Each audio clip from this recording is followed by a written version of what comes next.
Welcome back to Fight Capital, where we step into the ring of combat sports business. I'm your host, Ryan Rappaport. Today, I'm joined by none other than Alex, the Spartan Nicholson, a dynamic fighter known for his powerful strikes and unyielding spirit in the ring. Alex is coming off of a 19-second brutal knockout victory at Gamebred Bare Knuckle, and he's made a global name for himself in the world of combat sports. Today, we're going to dive deep into his journey, insights, and the evolving landscape of combat sports from this man's eyes. Alex, brother, thanks for being here today, man. How are you doing? Where are you joining from? I'm great. I'm here in Orlando, Florida. Happy to be here, man. It's always good to talk to you, Ryan. And always a pleasure. Yeah, man, impressive victory this past weekend. I know it's been a crazy last few years.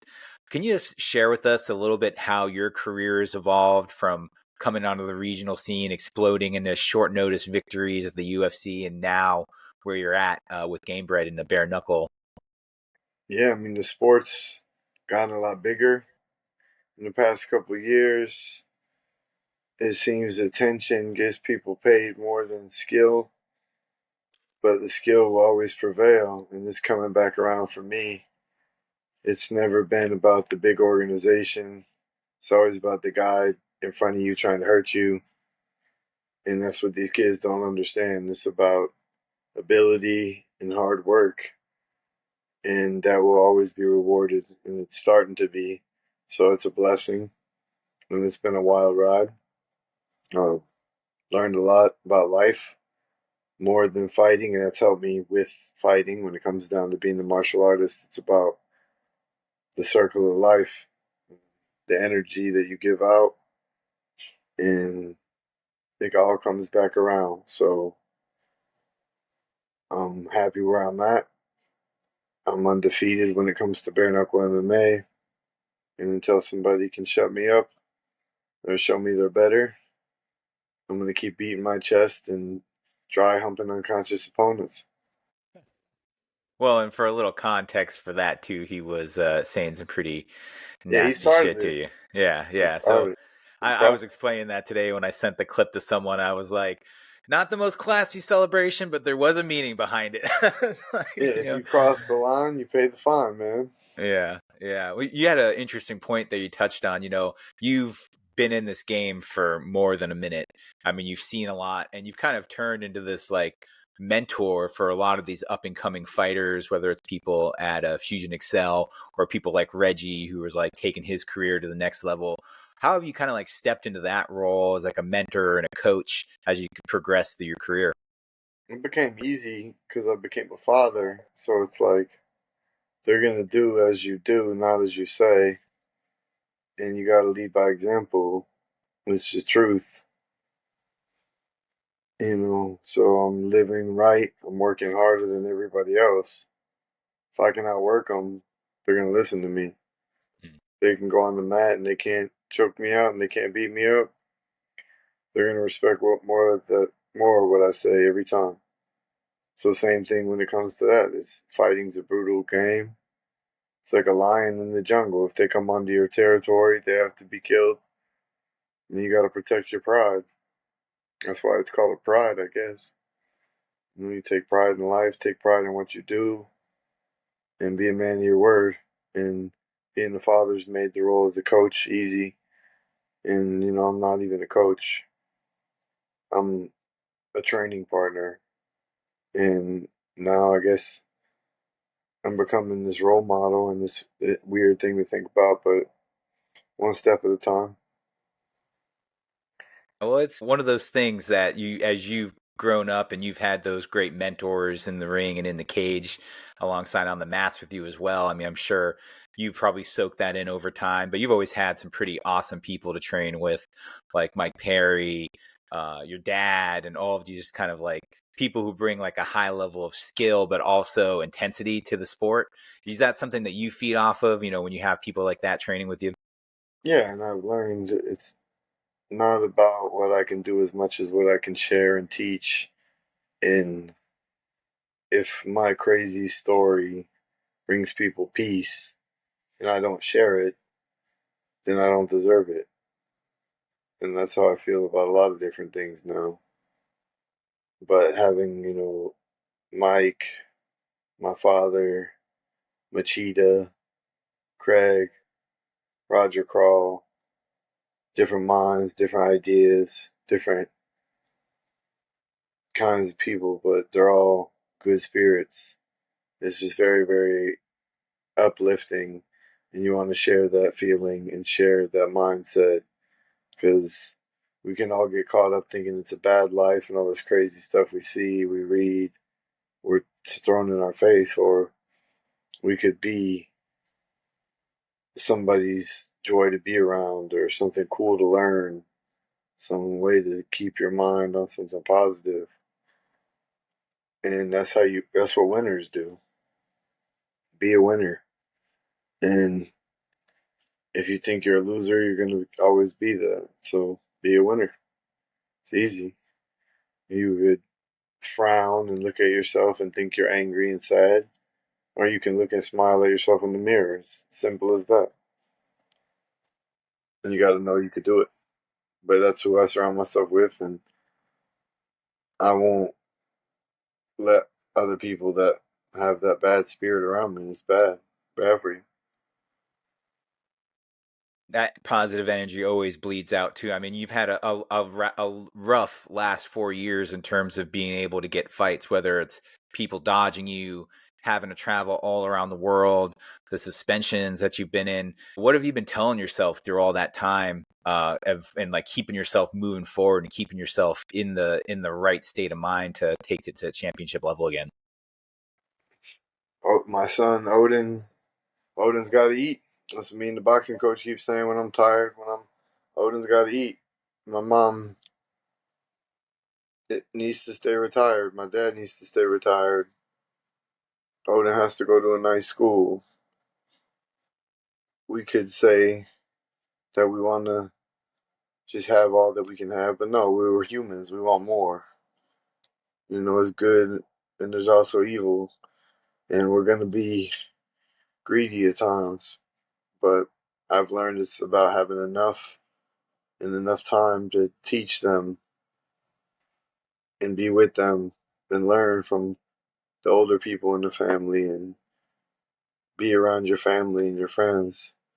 So it's real passion. It's not shit that I want to do. It's shit I have to do now. I'm 33 years old. I'm not getting any younger. These kids think it's fun to come out here and try to be a pro fighter. Like my last opponent, God bless him, but he came out there and it seemed like the weigh-in and the walkout were more important than the fight to him. He was trying to put on this crazy show. Sure, be the complete package, but when it gets physical and it gets time to tuck your chin and throw, if you haven't been putting in the work, it's going to show. And I showed I was ready. I took his best shot. I dialed in and I finished him. And he talked some shit, so I showed him he shouldn't have. And then I shook his hand, looked him in the eyes, and saw he was okay, and wished him the best. And I mean that. So sure, it's savage, but shit, we're fist fighting with no gloves on now, and that's what everybody wants to see is violence. So you know, whether they think I'm good or they think I'm bad, it doesn't matter because they're watching again, and I know what I am, and I'm right here. So what's up? Let's get it. You haven't gone anywhere, that's for sure.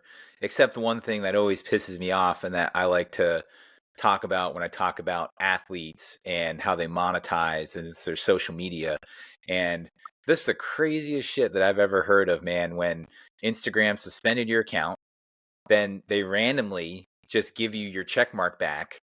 And this is before paid check marks, like we know that. And then they didn't give you your following back either. They like demonetized you and basically took like a huge stream of income off of your plate.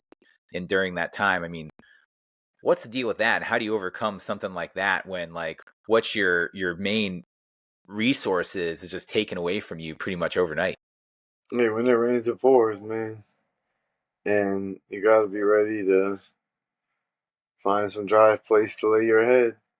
And I did that. I got through it, but I won 2 world titles. I lost my Instagram during the process. I won the second world title, and you would have thought that I was like a scam artist the way they treated me on the internet Because I was who I said I was. I was out there doing it, and nobody believed me, and it cost a lot of money. And it's funny that people treat you based off of how many followers you have on Instagram, but you know, I know what I am, and the world might not underground king status, but they're starting to again, and all the top fighters in the world know who I am. Every champion in UFC knows my name. They know who I am. And all over the world, if you fight, you know who I am. So maybe that's it's not, it's better for everyone else to know, I guess, because I got guys ducking and dodging, and it's okay though, because the truth will always set you free, and the light will blind out the dark, and I'll be standing on top again and taking care of my mom and my little boy, and righteous. I'm not trying to put on a front or a facade. I'm not fake. I'm not doing it for attention. I'm doing it for money and comfort and the love of martial arts and violence. And I'm good at that. So I don't think they can stop me. Dashboard, windshields, suspensions, alcohol, drugs. I've been through it all.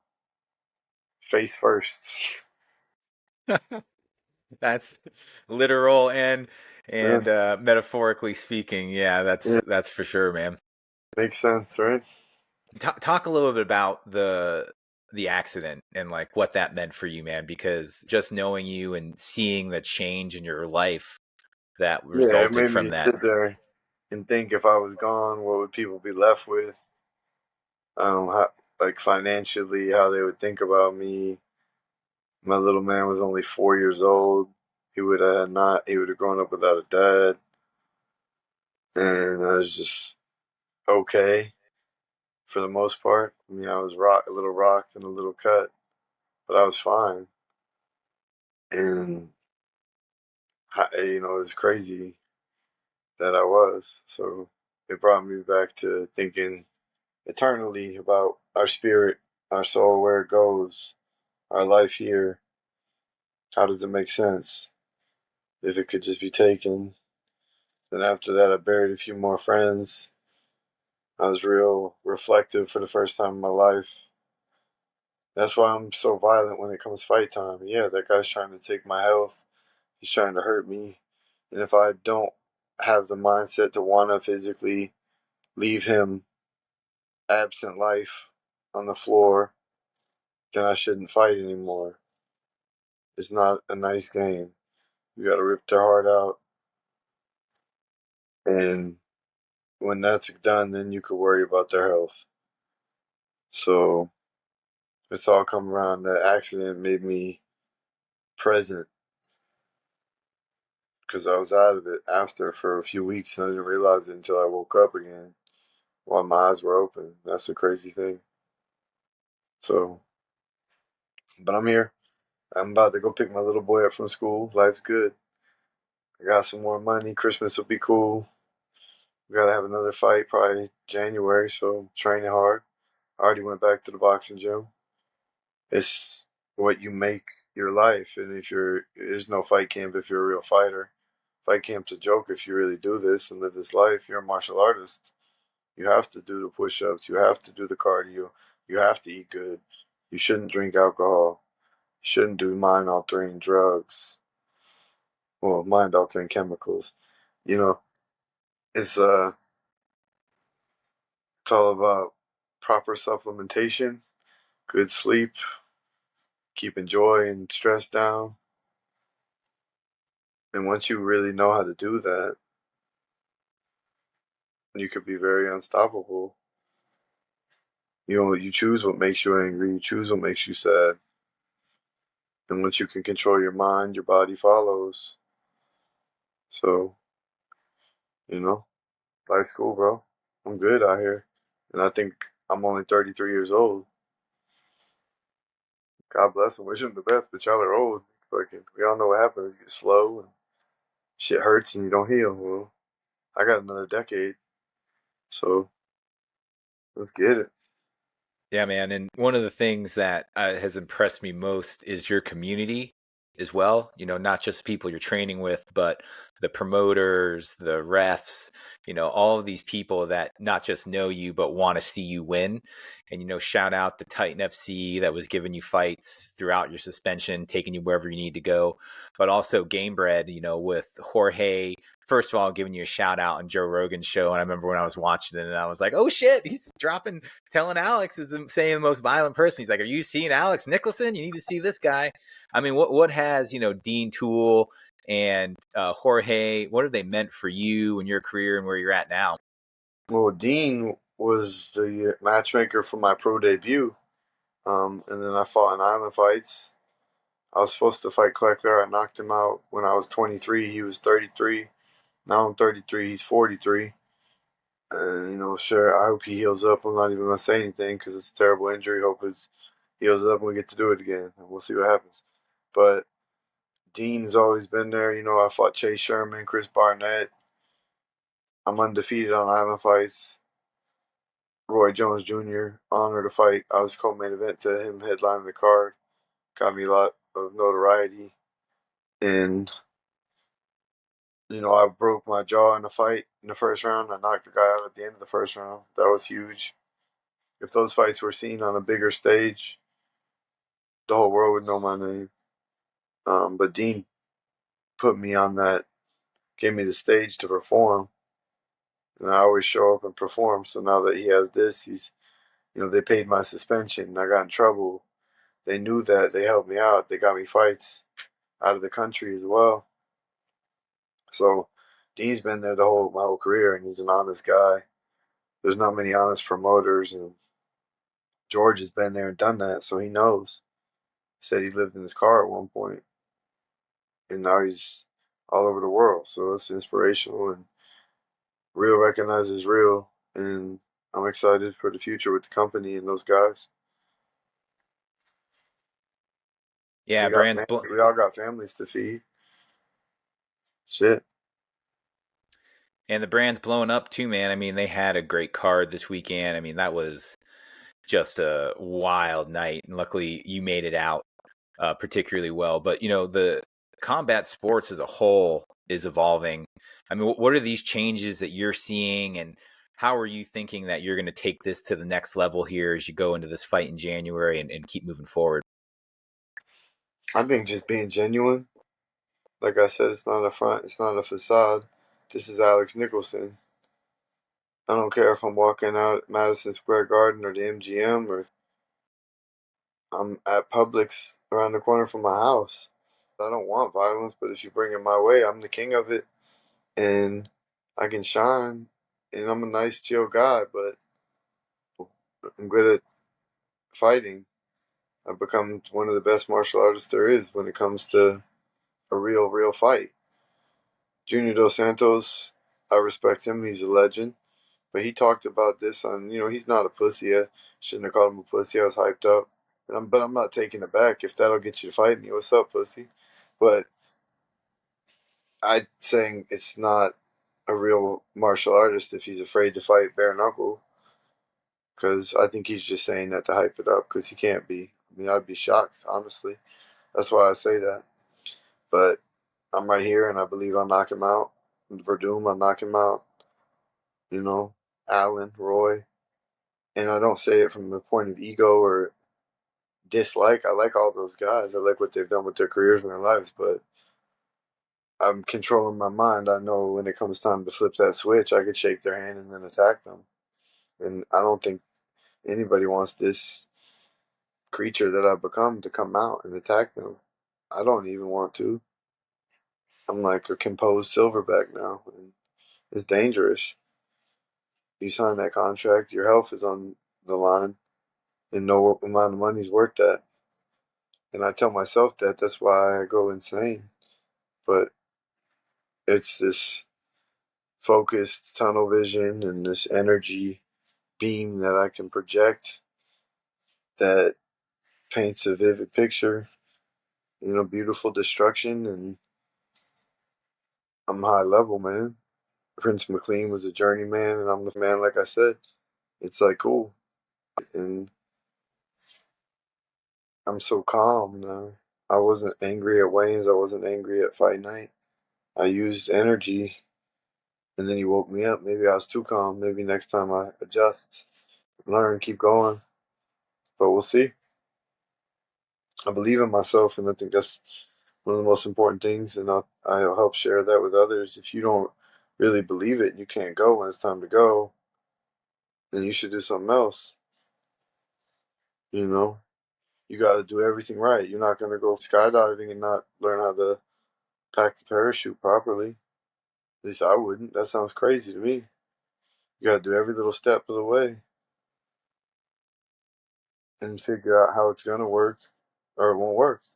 If you're confused, you got to figure things out. That's what I tell my son. Figure it out. Confusion causes anger and anxiety. Just sit back and think or let it go. If you can't fix it, okay, keep going. If you can't figure it out, you better let it go for now and go learn, or you're going to just freak out. I will say I believe in you too. And it's funny because what I was going to ask lastly was like what that key advice you might give someone, but you just hit the nail on the head. Man, Mm, you got to figure it out, right? And you got to learn yeah, it. And the game's not for everyone. I know a lot of people come through the gyms that you're at. There's probably only certain people that you take under your wing, but if there's one thing I've seen from those people, it's exactly what you just said there is you're helping them figure it out. You're helping them yeah. get there. And that's part of it. You're not going to go for it. You're going to get hurt, especially in fighting. It's not really something you want to sit back and wait because, you know, it's like dodgeball. You don't stand there and watch them go grab the ball and throw it at you. You better move. If you can dodge a wrench, you can dodge a ball. Good old dodgeball reference there. Yeah. The kids today will never be able to appreciate that kind of comedy ever again. Yeah, bro. I know you got a busy day and you got to go pick up Odin. Before Yeah, we we're going go, going to hip hop class. is he breakdancing now? I don't know. I can't wait to watch it. This will be my first time experiencing it, so I'm pumped. Oh, I'm excited. I want to see some video of that. Yeah. Man, before we go, any sponsors, coaches, people you want to give a shout out to? Make Yeah, sure I can Craig. tag them up. Craig Duncan, Team Danger Duncan. Me and him have been in the lab every day. I went back the other day, like just off. I woke up and was like, "Oh shit!" I didn't even think about it. I went back to the gym and just jump roped and did my workout because it didn't feel right not to. And that's what a champion does, man. Mike Perry, he's proud of him. He's doing a lot of cool things. Um, my dad, my mom, Odin, Fanny Bop, like lazy Benny's chilling. Sunday, smoking all the catnip. That's why he's laying But down like that. my cousin, shout out to him. The chiropractor, Perry Webb, Apex, they always help my body. Nate, and God keeping me alive. It's cool. It's cool to be out here enjoying it. So Yeah, bro. Yeah, I man. Well, appreciate hey, your time, brother. oh man, it's a pleasure coming off a big win like that, seeing you win like the way you did. I mean, you stole the show on that card, man, and really excited seeing you back in it, off of suspension, tearing into people, man. And it's Yeah, it's been beautiful to see, unscathed, brother. bro. I don't think anybody on that whole card could be go for a workout right now, but I'm No, here. for weeks. I Yeah, mean, yeah, man, you got out lucky, but still beautiful. For those that don't know, this is what I looked like before the fight too. So I appreciate you for doing this, man, and can't wait to see what you do next. And we'll be together soon. yeah, love you, bro. It's always good to talk to you. Talk to you soon. You too, man.